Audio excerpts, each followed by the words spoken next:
Hi, I'm Jim with DirectMed Imaging MR Tech Support, and today we're going to talk about fat sat issues with your cold head off.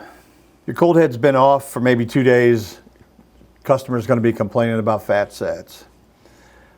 Shield temperatures have gone up, eddy currents have changed, and you need to compensate for that. Go into service, go into tune-up, run eddy current compensation. It'll make you run coil power losses. After you repair the cold head, in about 2 days, day and a half, 2 days, shield temperatures are going to come back down to normal.